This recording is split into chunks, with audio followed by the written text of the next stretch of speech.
I think we're ready to call this meeting to order. Okay. And I think we will start by continuing item 5 and going to have item number 6 as a note and file on consent. There's no objection.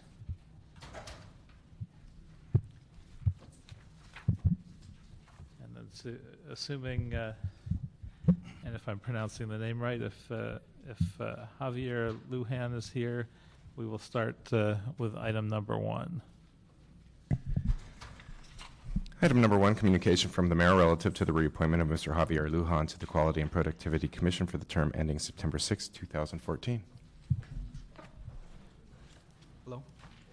Hello, and I don't know if you'd like to give sort of an opening statement, but we'd be happy to have you say anything you'd like about why you want to serve again on the commission.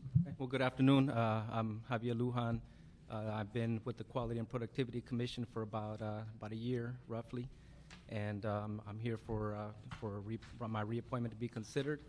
It's been an interesting process, learning city government and ins and outs. I still honestly feel very green to city politics, city government, but I'm very fascinated with the history and the government here, the city. I'm looking forward to continuing my work as a commissioner and as a volunteer citizen. We got a lot of work as far as our plan of work.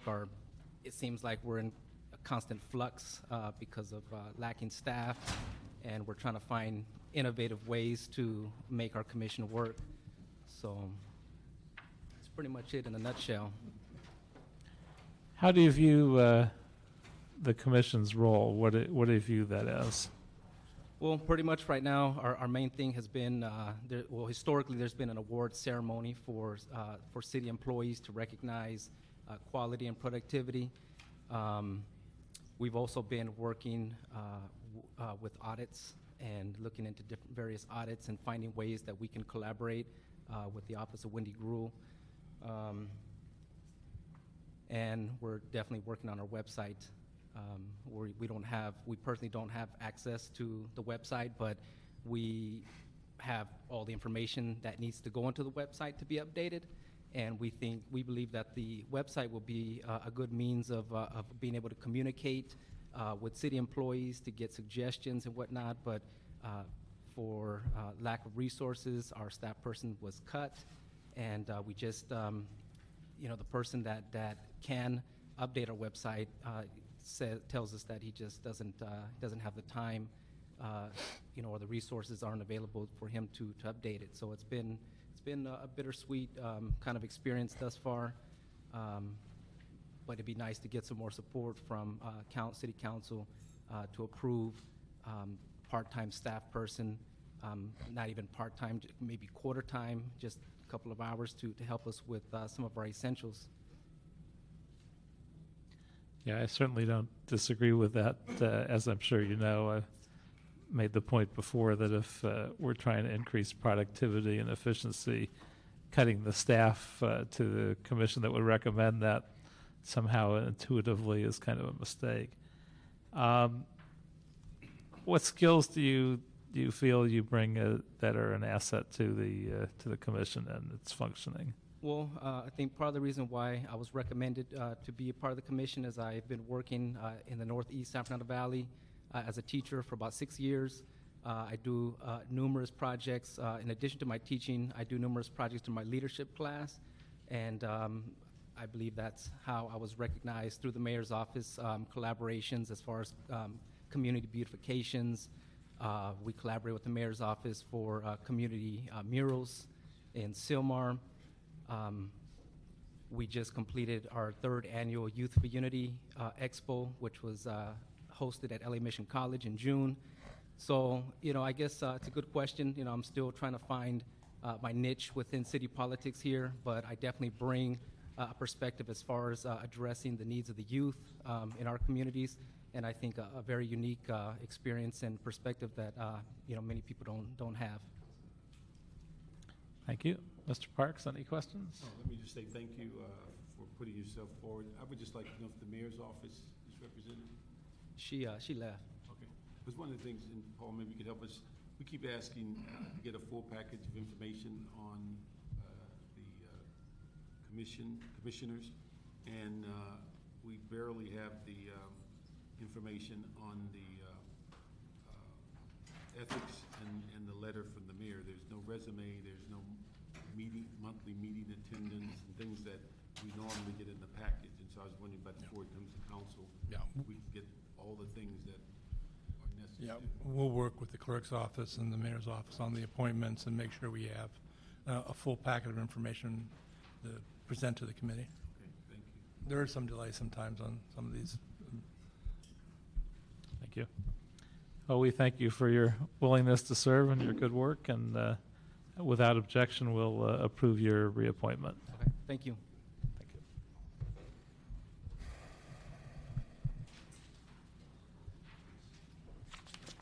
Now, item 2. Item number 2, City Controller Report relative to follow-up correspondence to the Controller's Audit Report entitled Follow-up Audit of the Department of City Planning's Case Processing Activities.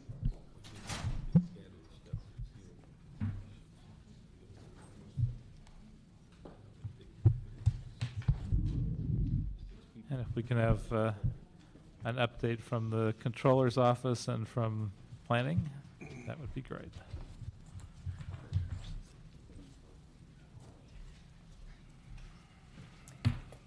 Sarah Glick with the Controller's Office.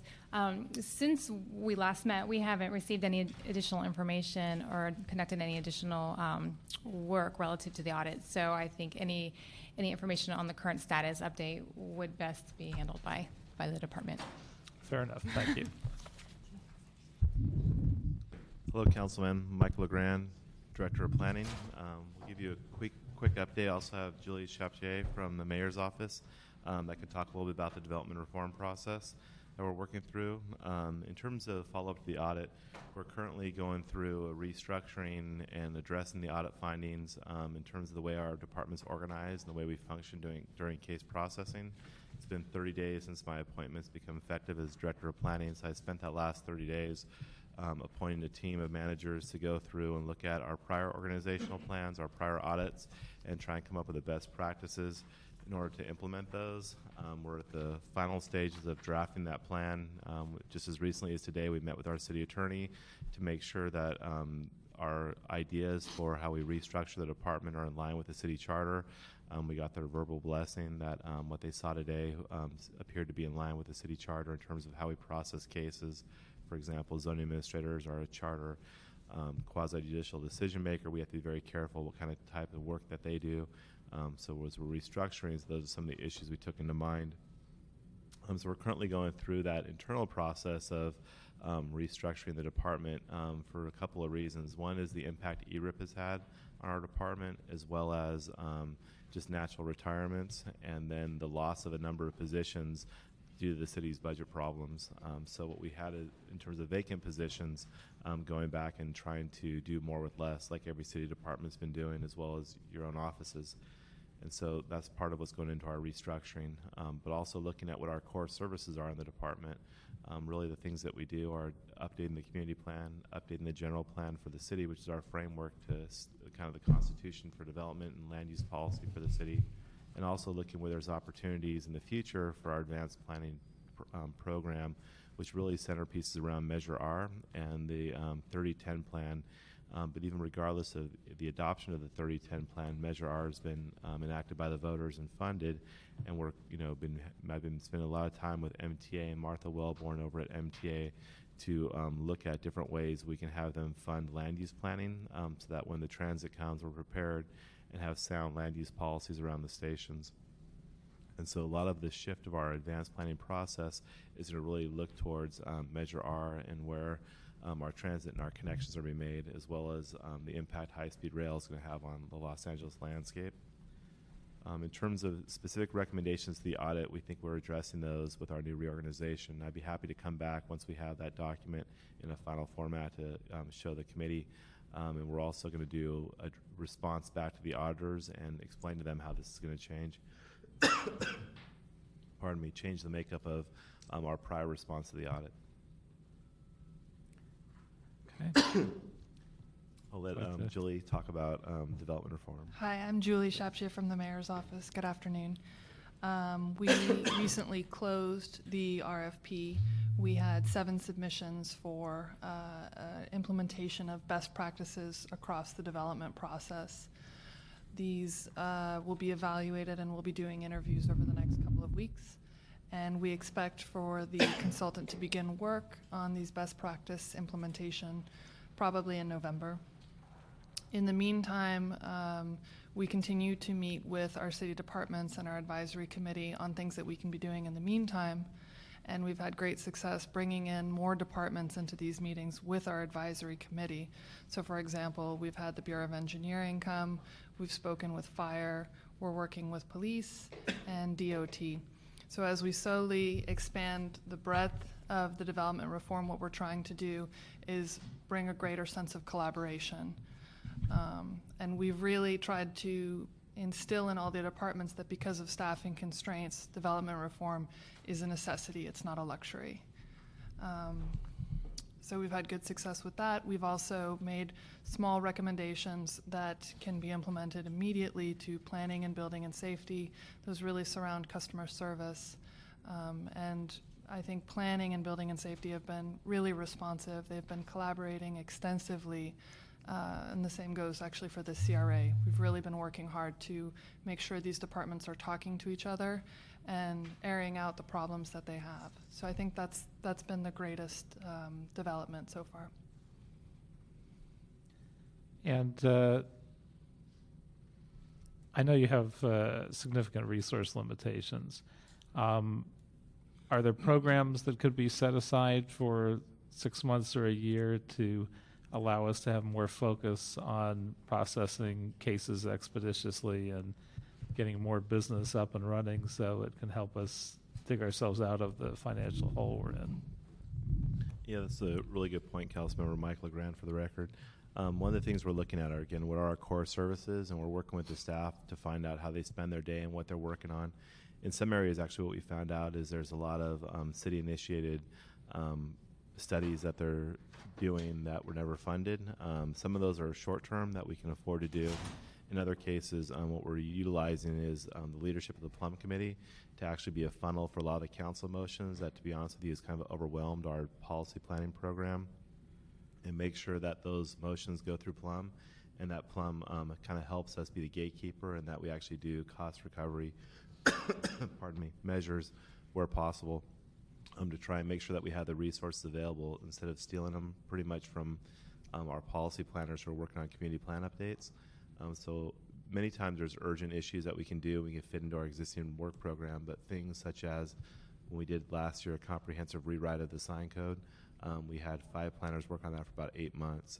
There's things like that that take a lot of staff, and so we're trying to do a better job of making sure policymakers like yourself and the other council members realize what the impact is on staffing for some of these issues, and things that we can do in the short term, how we can fit those into our work program and maintain some capacity for that, but longer, larger range projects, making sure we actually put those in our budget when we come before council and the mayor, so that we can show them if this is something the city wants to take on, here's what we'll need in terms of resources or perhaps some consultant fees to help us get to that point. Some of these things, while they're important, they may be something that in any other time we would have done, but right now we probably need to be more focused on things that rebuild the city and rebuild our economy.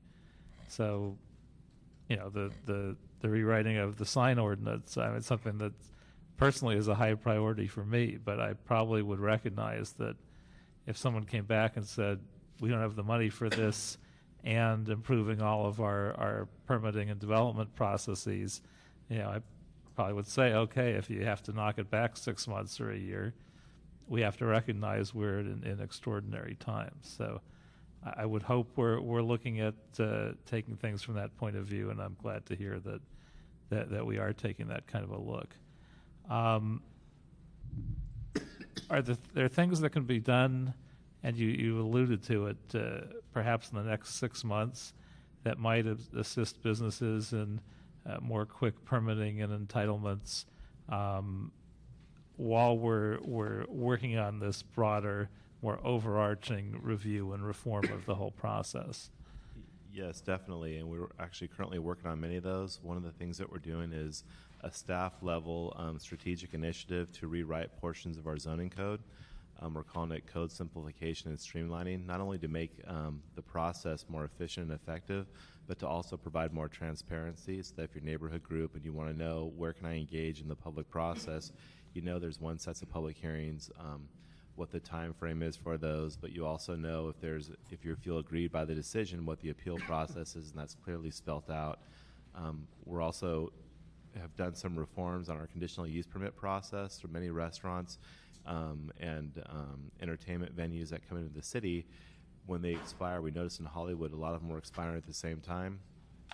Working with the mayor's office and Councilman Garcetti in Hollywood, we looked at how many of these were expiring at one time, and these operators have a clean track record with ABC, with LAPD, with the Planning Department, Building and Safety. How can we renew some of their conditional use permits that are expiring to give them certainty without having them go through the entire process and start over? So we actually came up with a process that would enable that. We've also done a lot of work with the Department of Building and Safety on expediting the restaurant permit process to help restaurants get opened, and when they need discretionary actions, falling in the planning department, having a case manager and one point of contact to work with them to make sure that they understand all the rules and regulations, and if necessary to go through an entitlement process, we have an expedited processing section that can actually get them through really quickly and efficiently so they can open and reduce their carrying costs.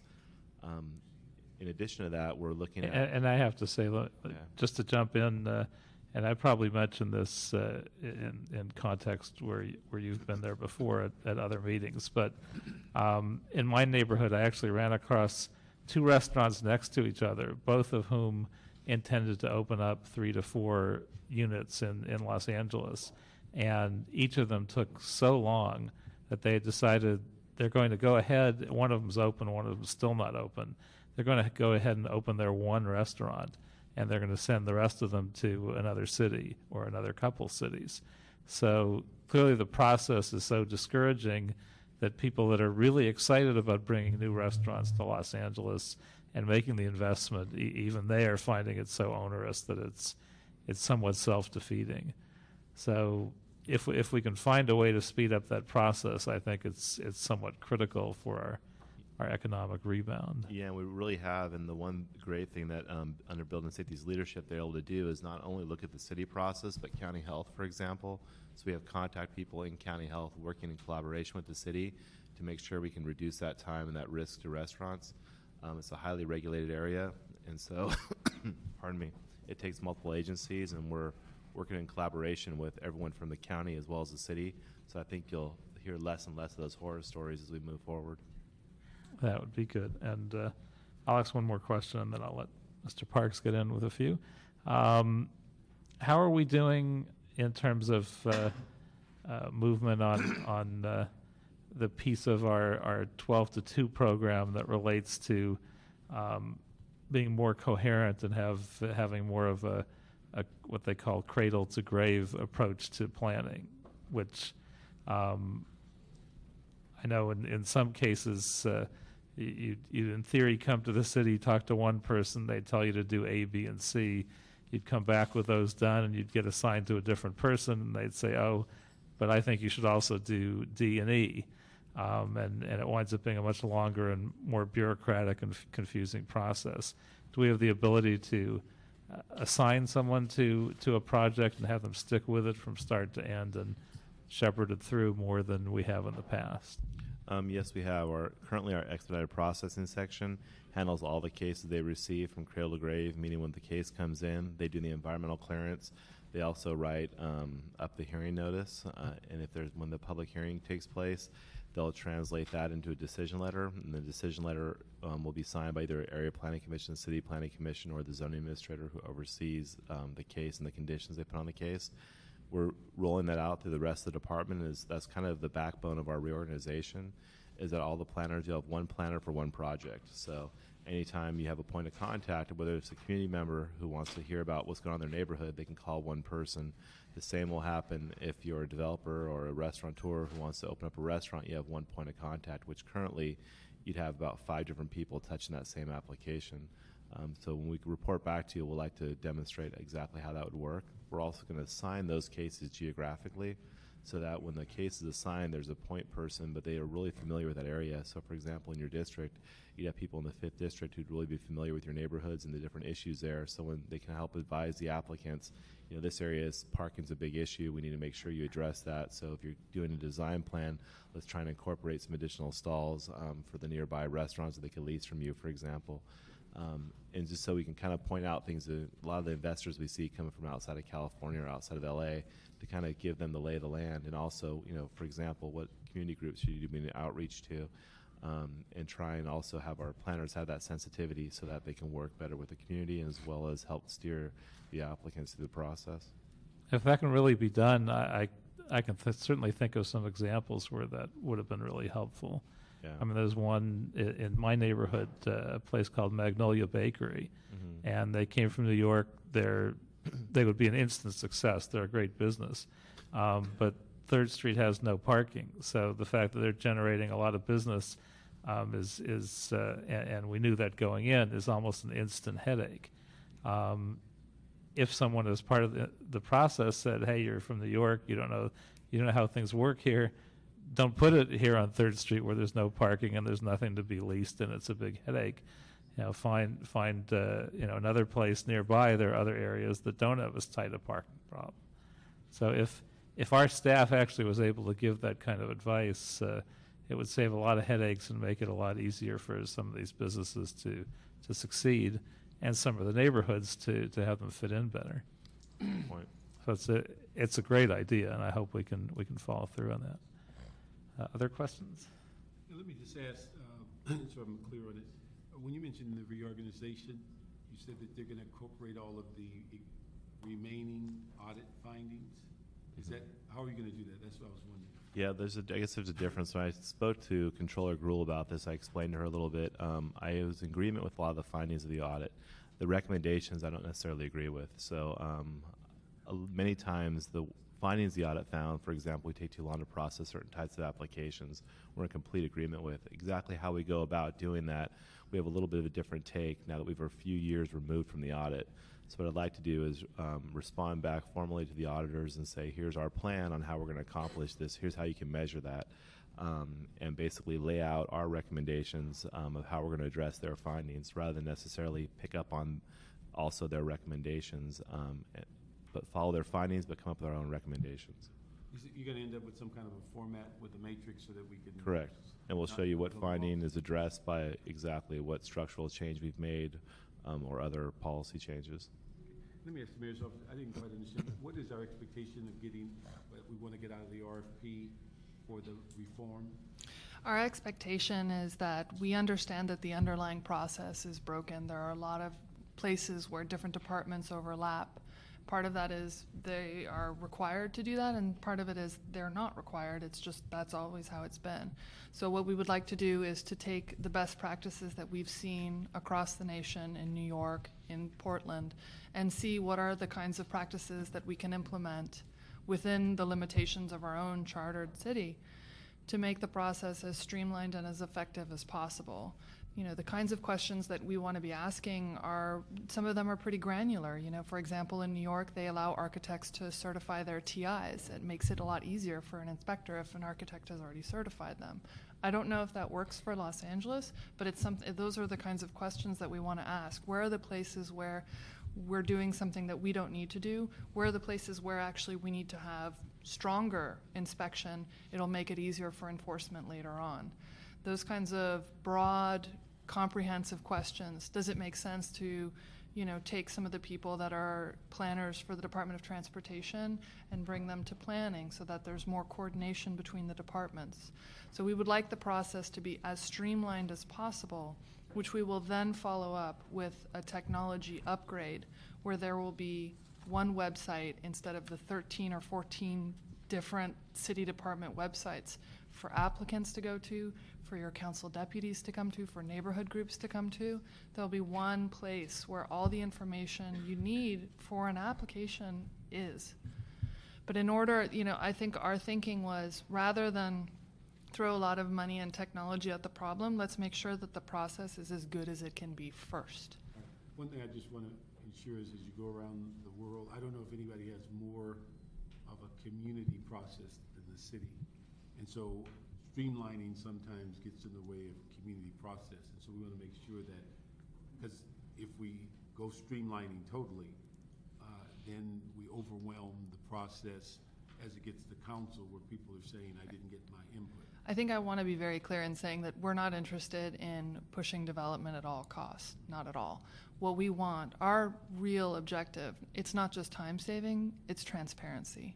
We want it to be very simple for all stakeholders to be involved, for all stakeholders to know when is their time to oppose a development, when is their time to learn about a development, how can they learn about a development. I think it is, we are trying to be as sensitive as possible to the neighborhood groups, and I think something that we will stress to the consultants once they are hired is it is very important that they are a key stakeholder and a key partner in whatever development reform happens. Okay, thank you. Let me ask back to the department. One of the things that's interesting in the audit, they reflect that maybe some of your timelines might be unrealistic, that you're pushing to get things done quicker than physically possible. Are you going to reevaluate that, or do you agree with that? Or? Yeah, no, I definitely agree with that. There are, for example, we have 75-day timelines where CEQA itself in some cases requires a 60-day circulation. So when you start doing the math backwards, there's not a lot of time for analysis, and that's not really good for the city in terms of our decision makers getting to spend the time it takes reading all the literature on the site, doing a site visit, and hearing from the community groups. Also, our neighborhood council process was added when we didn't have input on these land use issues, and so now we see the neighborhood council process take about 60 days to go through their own internal land use committees and go before their full board. So in some cases, truncating that time under not only the state permit streamlining act, but our own municipal code that calls for 75 days really isn't feasible. So we're looking at that as part of it. The difficulty is it would take a legislative change from the council to the municipal code. So I think in some instances, we'd probably be looking after we restructure to see if we need to actually move forward with that and if there's will at council to adopt such a regulation. Okay. And when you use the term neighborhood council, that doesn't exclude the community in general? Correct, not at all. So it's community including neighborhood council? Correct. Okay. And then the other thing I was wondering, where are we on with the new fees coming in the sense of your special funds and things like that? Where are we on fees? I'll let Eva Juan McDaniel, our Deputy Director of Administration, talk about that. Good afternoon, council members. Eva Juan McDaniel. The fees are coming in pretty much on target. Last month is a little slower, but we are seeing a slight uptake of the case filing, so we will continue to monitor the collection. And we are also collecting on the general plan maintenance fee, which is actually right now above target, so we're doing pretty well in that area. Recently, you approved a draft ordinance to implement a citywide overhead. That ordinance is still with the city attorney's office. We're monitoring very closely, trying to get that out of that office so we can get your final signature and get it implemented. As soon as we get the ordinance in implementation after the waiting period, we should be able to collect 50% of the citywide overhead. Pete has some paper to say, and I'm sure that's the ordinance. Pete, do we have an idea when that might be coming? I'm not sure what ordinance you're talking about. The overhead ordinance on the planning, the 50% that we added to the fees? I'm working with another city attorney, but I will continue monitoring. Hasn't gotten to my desk yet. I know that it was in our shop. I don't think it's finalized. Who are you working with? Who are you working with? I'm working with Ken Fong. Yeah. And so as soon as it's finalized, we can get it out. You'll pull it out of his hands and get it to us. Because it's a revenue producer. But what she's describing is the process that we go through with the departments to formulate the ordinance and the substance of it before we finalize it. This is a draft for you to consider. But you'll facilitate it for us, though. Absolutely. All right. Yeah, the thing is, I think we've been waiting for that. That's the 50%, and then next year we go the other. July 1st, we're supposed to have another new input. Next year, we will have the second 50%. So the quicker we get it, the more months that we can collect it for the Yes. fiscal year. Okay. But the thing is now, one thing I was wondering also, I don't know if it's in this audit or previous, there seemed to be some complications as related to your selection of person, not the managed hiring issue, but just the fact of what hoops you go through to select people. I think you ended up one year with basically hiring people but not a net increase because of some of the rules. Those been worked out. Yeah, we're still struggling with that. For example, my prior position was Chief Zoning Administrator. I went through managed hiring, and we were able to successfully get that position released so I could fill that position. So we're going through the civil service process currently to fill that position, but we didn't get the backfill for that. We have to come back. The backfill. So, for example, say I promote a senior city planner to that position. That senior city planner who goes in there will automatically create a vacancy another level. When we went through managed hiring, they were not willing to give you the backfill when you decouple the position for Chief Zoning Administrator. We'll have to go back, and hopefully when we go back, we'll have success so that every vacancy that you do a promotion, because it's mostly internal because of our civil service rules, you don't create another trickle-down vacancy. And so far, we haven't seen any changes in that policy. So it's not the personnel rules in the sense of how you hire. It's the managed hiring as to backfill. Correct. Okay. We do have a request, and actually for managed hiring for 4 associates that would go into, 4 planning assistants that would go into our expedited processing section that are completely paid for, as well as a deputy director position that I believe will be before the committee next week. Now, they won't allow you to do both on one document. They won't allow you to. I think they're separate. And the backfill at the same time. Yeah, they're telling us to basically come back for the backfill after you've made the first promotion. Yeah.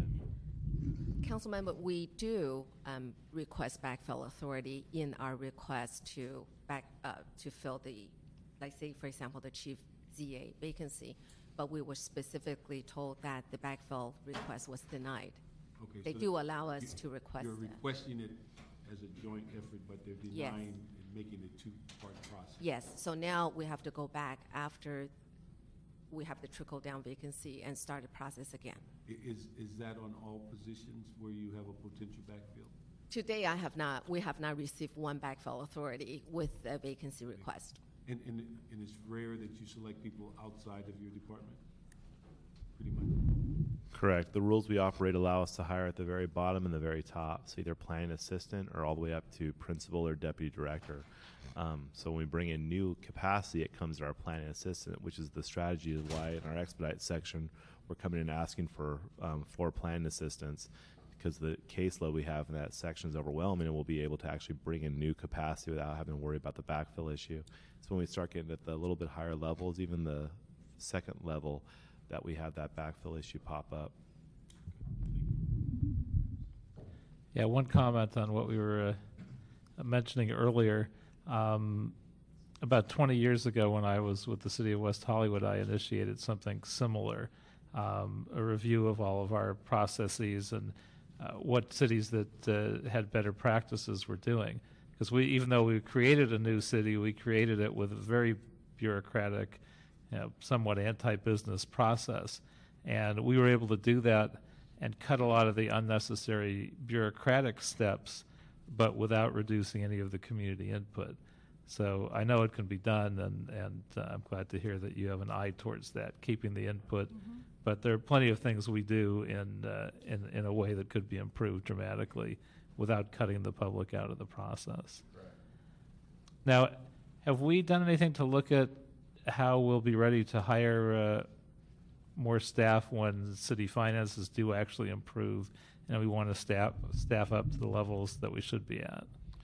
Michael LeGrand from the Planning Department. That's a great point. One of the things now that we're on the what you call, for lack of a better word, an enterprise fund, and we have enough fees, I think it's a good discussion to have with us as well as building the safety that when we have our own revenue, we're able to operate not in the red and actually operate within our own budget. Is there a way to have the city be more responsive in allowing us to hire within our own means and within our own budget? Because we have the fees coming in to support the service. Unfortunately, we're understaffing the service and not able to utilize those fees. When the fees remain in your account at the end of the fiscal year, it's swept away and goes to something else. So there's really that issue of, are those fees going to that service? Are we providing that service at a level that's commensurate to the fees we're accepting?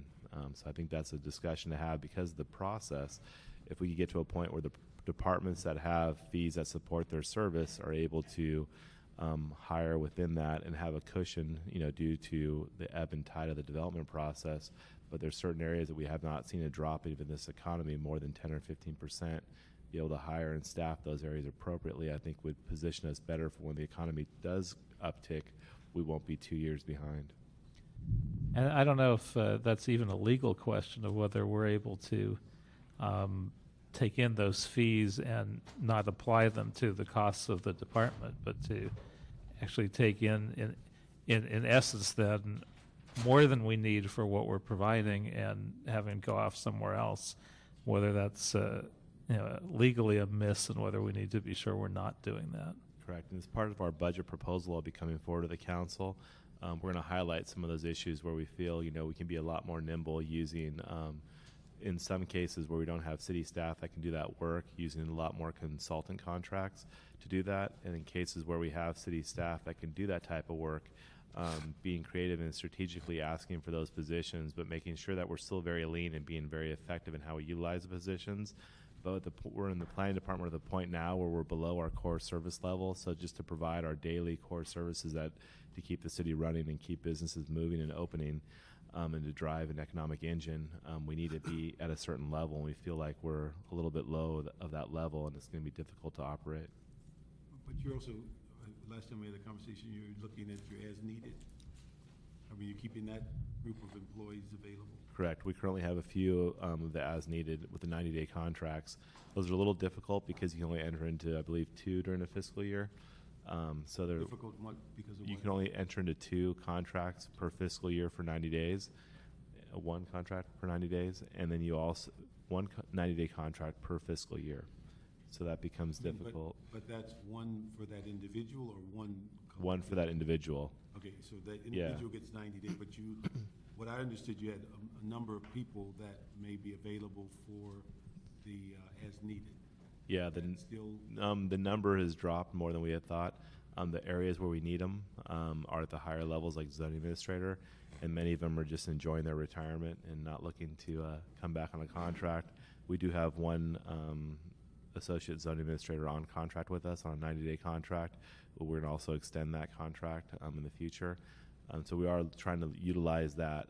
But again, I think if we had a more open contract that just didn't look at 90-day employees that were ex-employees, but a broader classification of professionals that we could bring in would be very helpful. Now, what would that require? Personnel involved? Yeah, it required a personnel department involvement and some discussion with our labor leaders. Mm-hmm. Now, one of the things I was wondering on the issue of the position, is there a level that you bring in the 90 days at a certain level below?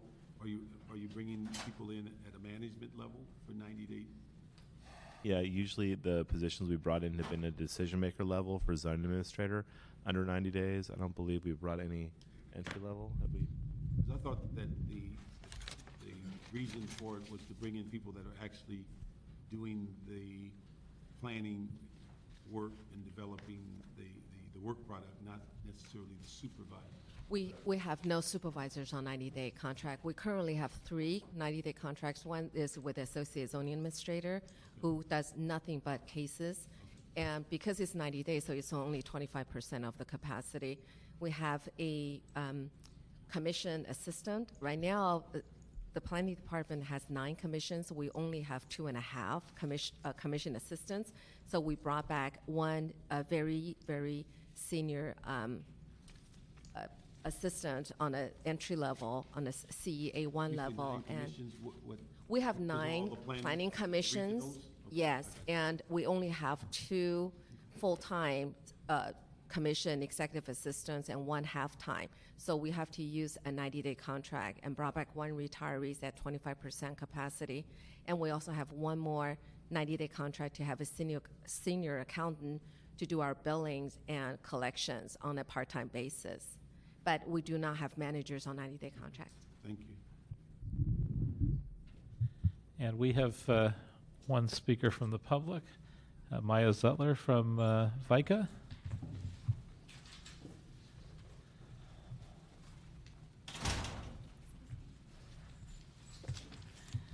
Thank you. Good afternoon. Oh, Maya Zutler. Thank you. On behalf of VICA, Valley Industry and Commerce Association. FICA is here today to express its strong support for streamlining the development process as discussed in Controller Gruhl's audit. We are confident that Planning Director Michael LeGrand can make the changes necessary. In recent months and years, the Planning Department staff has been significantly reduced, and we hope that the City Council will prioritize hiring more people for the Planning Department to provide Michael the tools to streamline the process. We are confident that this will result in more businesses moving to the city, will spur economic growth, and will generate jobs and tax revenue much needed to the city. We appreciate the collaboration and leadership of the Audits and Government Efficiency Committee in examining this audit and pledging to work together to improve the Planning Department.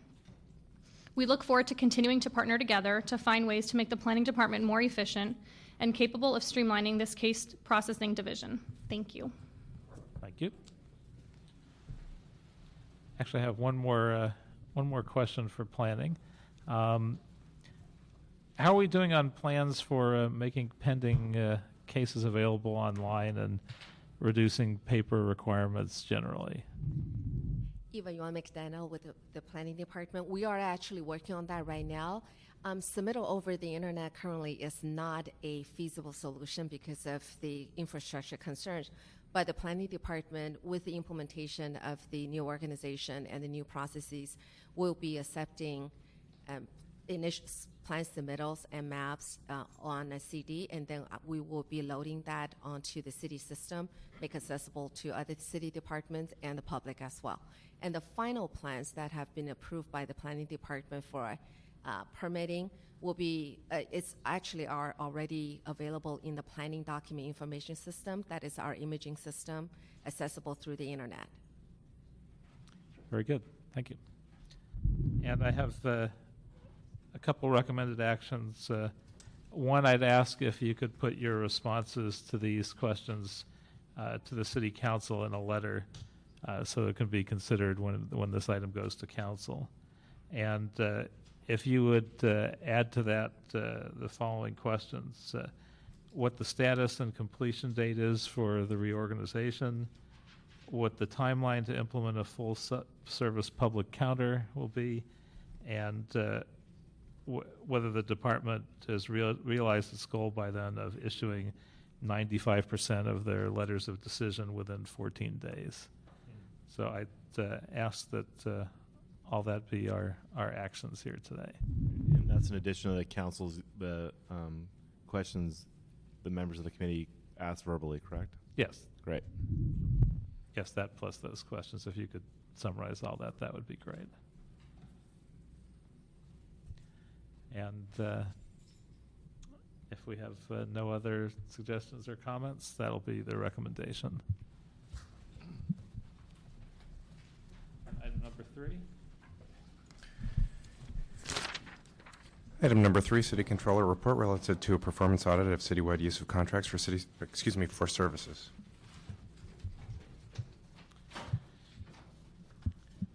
And we'll ask, actually, we'll combine 3 and 4. I'd ask some of the departments to give us their reports on their action plans to implement the controller's audit of citywide use of contracts for services. We could start with the CLA, and then if we could have individual departments, LAPD, ITA, Public Works, and DOT report on their action plans, that would be great. Thank you. Actually, thank you for allowing the city to go first. I have to run off to a Prop K meeting in just a few minutes. But I do want to thank the controller for going through the audit once again and some of the recommendations setting forth. I think there have been a number of different contract issues that have come to, say, light over the last several months. I think this committee asked us to go back through the ARA process and the ARA audits to look at the contracting process.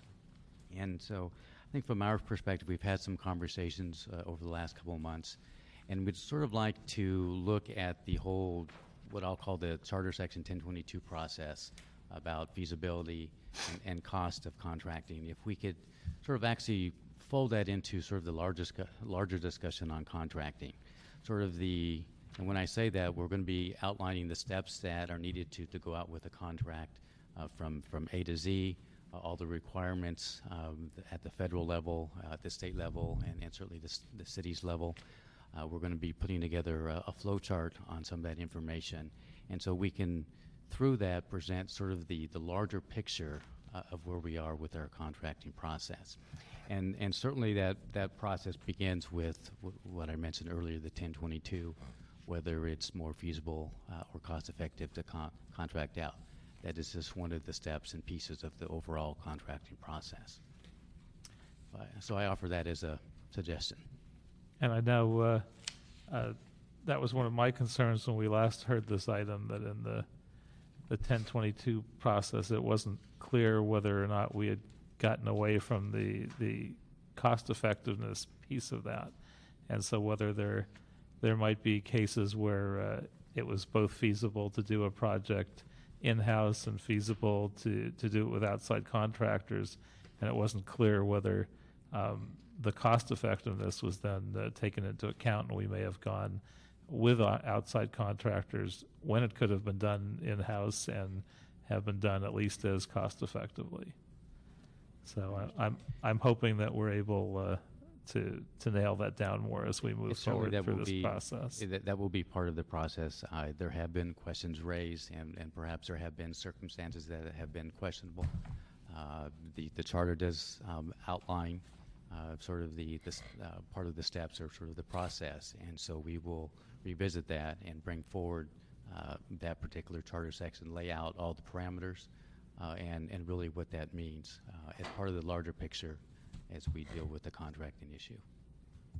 Thank you. I appreciate that. Let me just remind me, what do we account for in the process as far as cost? Is that salary, overhead? Is there anything else? Yes, it's basically the direct salaries, and it does include the indirect. Let me phrase that. It includes the fringe benefits. That's different than the overhead?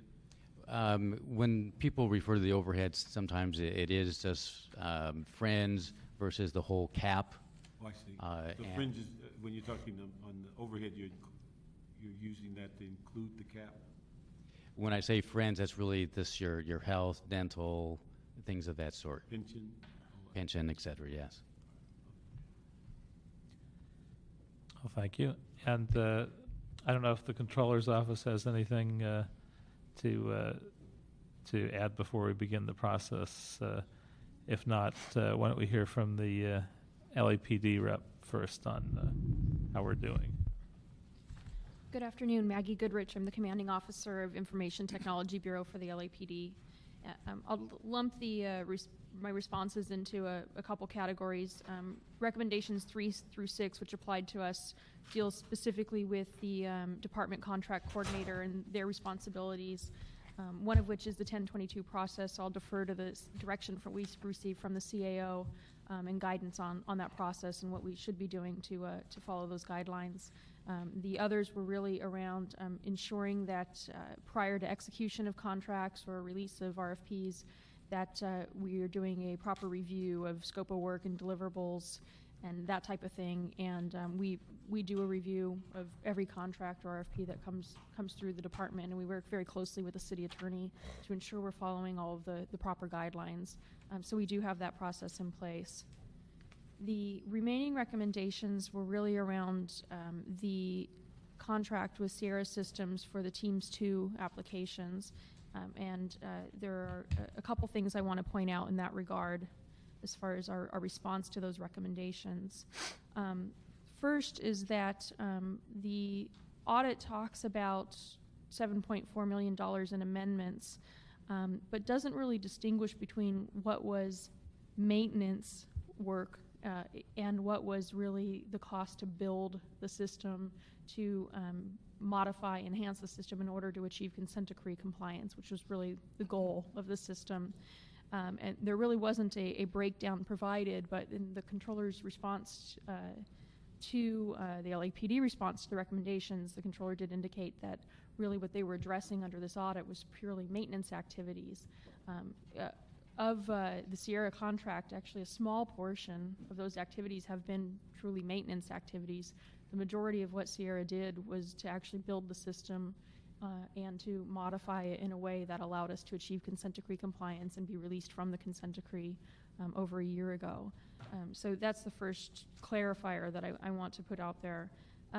The other issue, and I think sort of the elephant in the room for the city, is that we need to have a discussion about even if we had the ability to hire, we weren't in a hiring freeze or managed hiring process to date, could we find and keep qualified people? And the bottom line is in the last year, I've lost 3 of my top staff, one to LAWA, one to DWP, and one to the harbor. We've got many more looking for jobs, especially ones that were hired more recently out of fear of layoffs. And so, while we try to hire good staff and try to keep them, that process takes a long time to find qualified staff with these sort of specialized technical skills. And then it's very difficult to get them to stay when they can go work in another department and not be furloughed and not be subject to pay cuts and the like. And without addressing that, it's very difficult for me to attract the staff that would be necessary to replace Sierra systems. And unfortunately, that's just the reality we faced. The other thing is that in a contractor, we get very specialized skills with individuals who receive regular training, regular updates to their skills. Their skills are always being refreshed. They're always learning the new technology. And unfortunately, with the budget situation as it is in the city, training is often the first thing to go. We don't have much money for training and things like that to keep skills up to date. So often you find that what one contractor can do with their specialized skills and all of the refresher training that they receive in the private sector, we really just can't keep up with. And often I need 2 or 3 employees on the city side to just keep up with maybe what one contractor could do because of the very specialized skill sets that are involved and the lack of training that we're able to provide to these individuals. Well, that's interesting. Not something I had thought of, but yeah, obviously what we've done in terms of layoffs and furloughs, et cetera, obviously make our service a little less desirable. So Right. And I would actually ask that be added to the consideration when we talk about the 1022 process, is not just salary and fringe, but what about the training, especially for these technical type positions.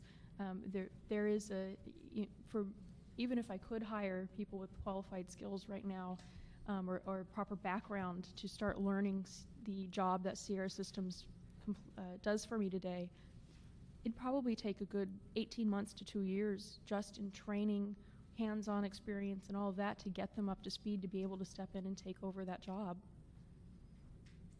I think one of the things that, this audit is maybe dated and is well before all of our personnel issues. Because what we're finding in all of these technical positions is that every department is stealing from each other, so there's never a net increase. You're just moving bodies one place to another. And it's probably not a good time to be talking about ITA assuming any more duties, because they have had the biggest hit of any department. I think they're in the 40 percentile of lost personnel. So, we've been pushing them to, both of you, to get rid of Sierra for now the last year or so. Now the whole thing, complexion has changed because they may be our savior. Right. Because, so it's the whole dynamics have changed. Yeah. And so I think it's one of those things that ITA can't assume any more workload. Departments are shuffling the deck because no new people are coming in. And so you're almost going to have to ride with consultants and these resources until times get better. Absolutely. Yeah. Well, it's definitely a problem. Intuitively, it seems to me that we're trying to implement all these efficiencies, and at the same time, we've allowed ITA to be cut way more than it should be. So I don't know whether we should be looking at hiring more people or whether we should just be giving up and going with consultants. That's not a clear issue to me, but it's clearly a problem. There's no question about that. Yeah, and even with that, even if we could start hiring, one of the issues that we identified along with ITA early on was that really in IT we don't necessarily even have all of the proper job classifications to handle this. I mean, we had 4 programmer vacancies on the ITA side for the Teams 2 project for years that took a long time to fill, because we were looking for very specialized skill sets and very particular technologies. That programmer analyst job description is very broad, and we do have very broad classifications within the city that just don't always apply to very specific technologies. So it took years even to fill those vacancies when we could fill them. And I think one of the things, until we come to grips with the magic number of 9963 and realize it's bankrupting all of our civilian positions, and as long as we keep hiring police officers and you cut civilians, this is exactly what we're going to end up with, and we haven't quite come to grips with that. And as long as 70% of our budget is sworn personnel, and we have civilians that are being let go at 500 or so layoffs and 26 days furlough, this is what the end result of those decisions are. And I don't ask you to answer that because I know where you work. Thank you. Okay. How about ITA? My name is Joyce Edson. I am the Public Safety Division Manager, and my unit is the one that helps Maggie support teams. We totally concur with what Maggie has said. It's been a big struggle just maintaining and keeping our head afloat with the furloughs, and watching some of our best and brightest walk out the door to more stable positions has been very painful. That's about all. I mean, it's just the financial situation that we're dealing with now. I mean, are there things we could be doing to retain them? Really what they're looking at is that they happen to be the last in, therefore they're going to be the first ones out. So it's very difficult for us to even discourage them from going to look at the other departments, the proprietary departments. If we had money allocated for training, it might help, but as Maggie says, you're talking about probably about an 18-month haul to try and get somebody who's currently in city service right now, their skill sets brought up so that they can even begin to start assuming the duties. So it's kind of a one step forward, a 2 step back kind of process. Well, and if the last in piece of it is as serious a problem as you say, obviously hiring new people doesn't solve that, because they're always going to be the last in. True. And they'll always be nervous about how long they can stick around until we get through this process, and we're not looking at doing the kinds of layoffs and furloughs that we've been doing. Yeah, that's entirely true. I think when the financial situation starts to stabilize, then we can start looking at this again as far as bringing in new people. Right now, probably the most direct thing would be to provide more additional help with some training, understanding, though, that that's going to be a slow process. Okay, question? Let me ask you, and I don't know, you deal with a lot of technical stuff. Do you have the ability, like we do with electricians, to go to the hiring hall for these kinds of technicians, or is that something that you have to get specific people with that training? Is there a group of people that are available for that kind of temporary hire, or where you can reach out and tap them? The only thing I can think of is maybe there are ITA has some city contracts with companies that do contract programming, so we can hire a contractor for a period of time. Specific program for a time. Yes. But I mean, yeah. but would they fit in the kind of technical things you're dealing with, Teams 2, or? They might. We've used actually one, I think, for one particular piece of technology. But again, there we wouldn't be in any different situation than we are with just using the programmers that we get through Sierra Systems. It'd basically be the same thing. Okay, how about we hear from Public Works on this?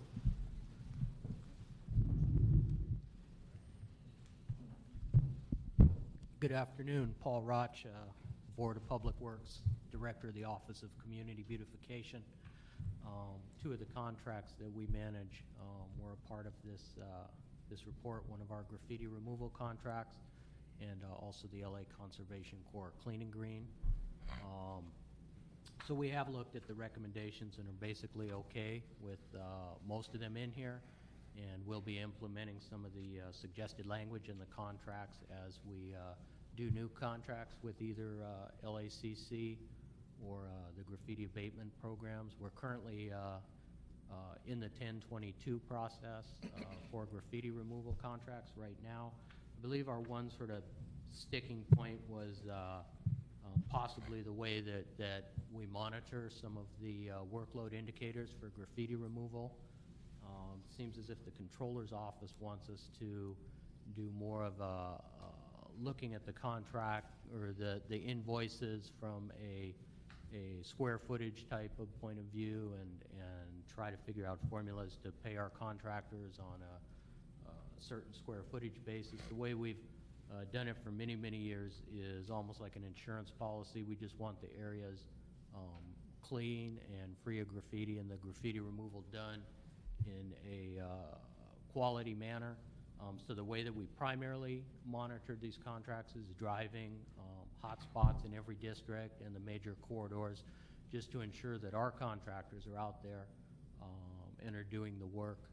And it's our belief that really the city gets a lot more bang for its buck doing it that way than trying to pay the contractors on a square footage basis or come up with some formula that would probably in the long run end up costing the city a lot more and most likely equaling less graffiti being removed from the streets. Did we ever look at doing our graffiti removal in-house, and what were the factors in that if we did? From the public works angle, we've, since the program began,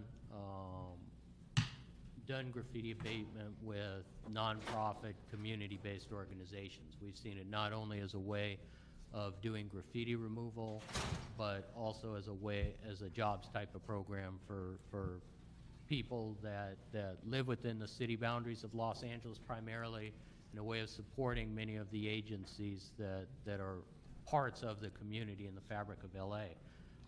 There are certain departments that do graffiti abatement in-house. Rec and Parks does all the graffiti removal in the parks. General Services maintains libraries and other city facilities.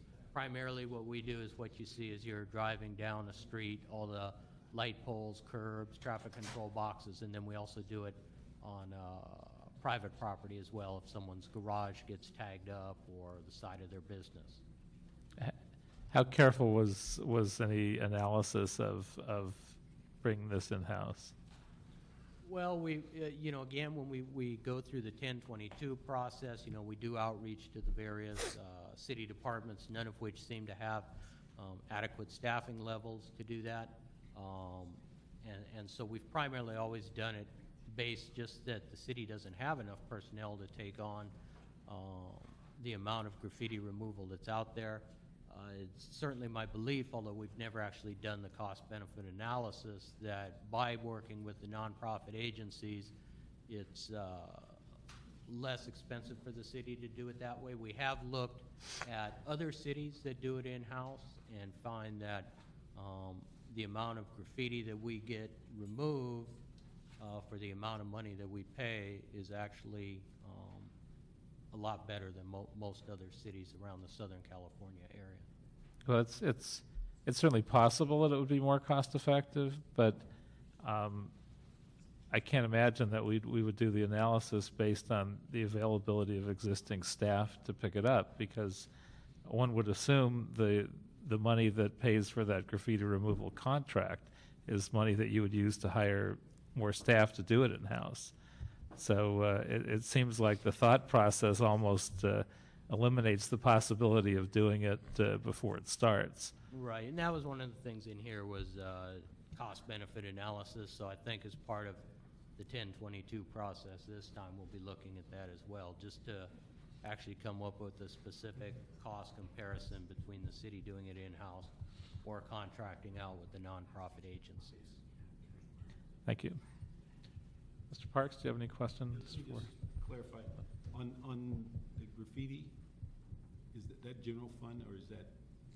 It's about 20% community development block grant and about 80% general fund. Okay, and what's the requirement of use of block grant? Basically, it's for our contractors that work in low, moderate clientele areas. So the 3 contractors that we're able to utilize CDBG funding for are Central City Action Committee, which works sort of in the Council District 1, People Who Care, which works in the southern portion of your district, and CRCD, which works in Council District 9. And one of the things, and I'm going back a ways, but when we had Conservation Corps, wasn't there, when they lost funding, wasn't one of the reasons that we brought them into a city contract was not to lose those young people who would have been unemployed? And we brought them, made them one of the city contracts. That's why we didn't go out to bid. We did a sole source. I'm not sure. That might have been quite a while ago. Before. But I think I think Conservation Corps had different functions, and they lost some money, and the city chose not to let these young people go unemployed, and they brought them in on a sole source because they do graffiti removal for the 8th district. Right, and a portion of the 10th as well. That's but I think that's how they became a contractor, is to well keep them employed. And their clean and green is probably about 40% CDBG and 60% general fund. Okay, and lastly, if we could have comments from DOT. Phil Aker from Department of Transportation.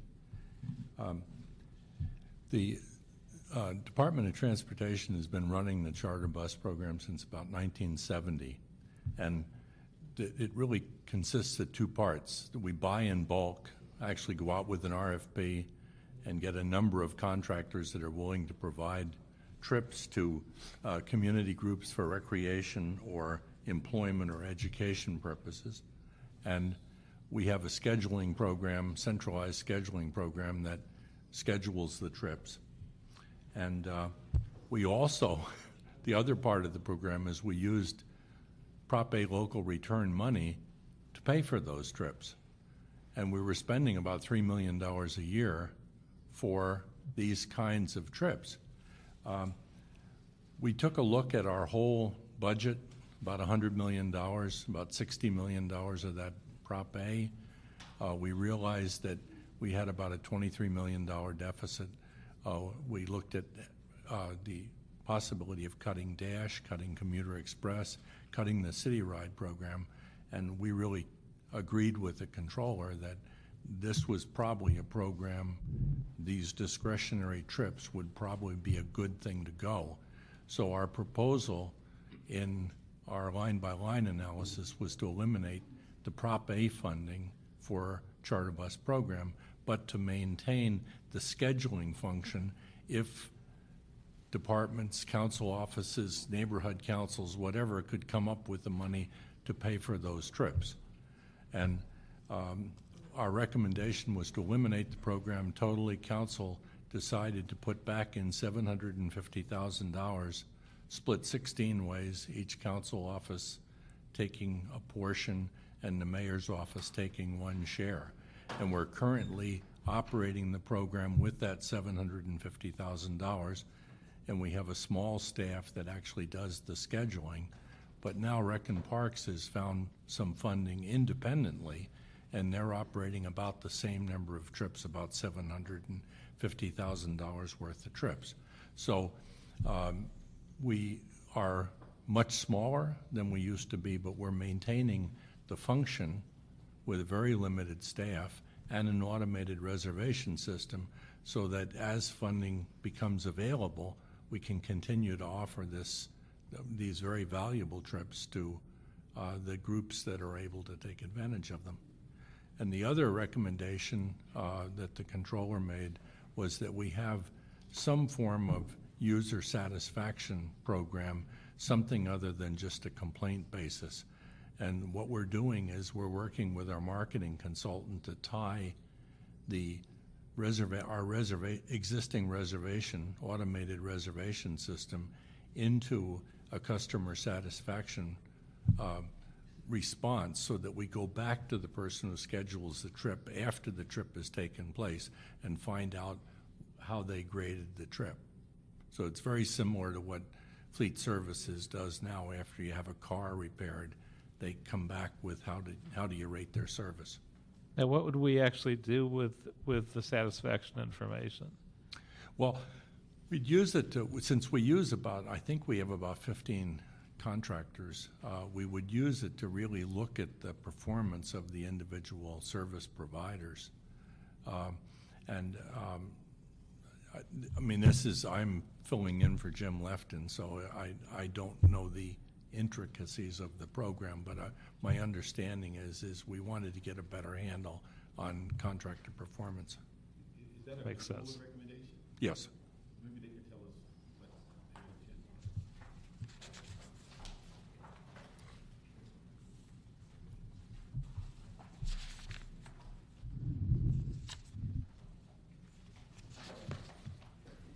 Sarah Glick, Controller's Office.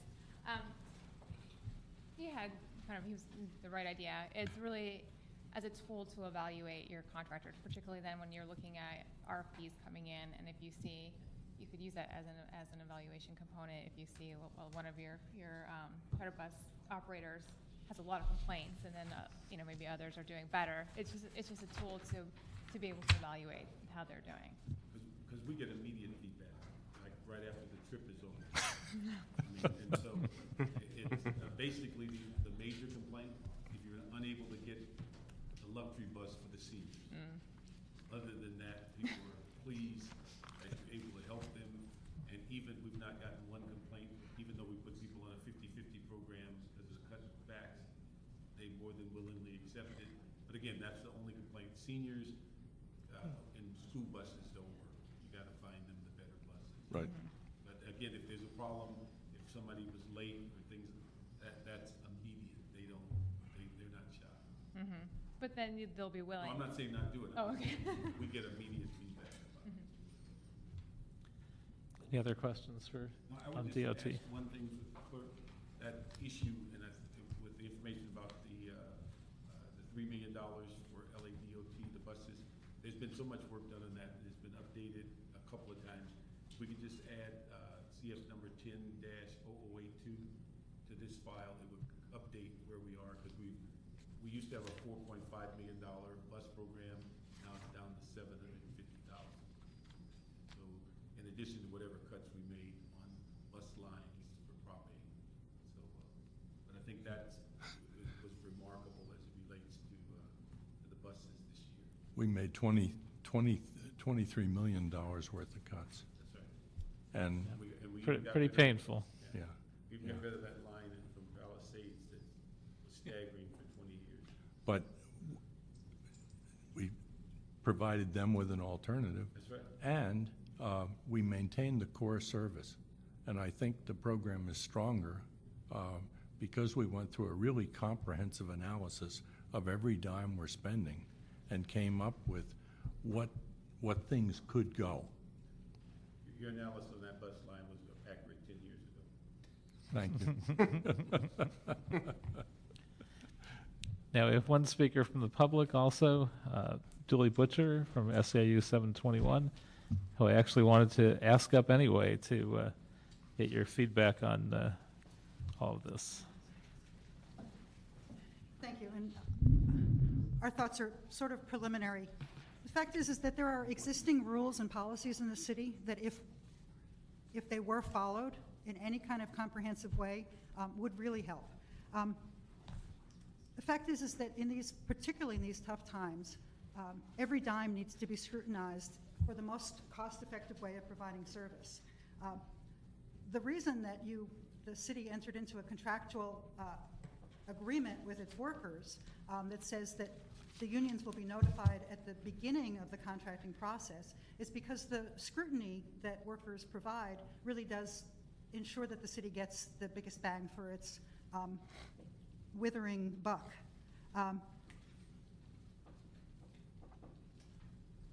The fact that we began to have this conversation as many years ago as I can recall, and some of the recommendations made 10 and 20 and 15 years ago, For instance, the city still does not have a centralized database of contracts. I don't understand how you could evaluate your business practices without actually knowing what it is that you're talking about. The cost-benefit procedure that was revamped by the CAO's office several years ago actually would work if departments would use it. The first requirement is notification to the unions. Many departments do a tremendous job and in fact give us advance notice, and in many cases we've been able to figure out how to do the work in a better way, in some hybrid model or some we're going to contract it out for a short amount of time and figure out how we bring the work in-house in a way that actually is most applicable. Many departments just seem to believe that they don't have to tell anybody anything that they're doing. The Responsible Contractor Ordinance that you all passed many years ago also requires some ability to compare experiences different departments have with different contractors, so that we're not in a situation where one department is contracting with a contractor that has failed another department, or that owes the city money, or any other number of things.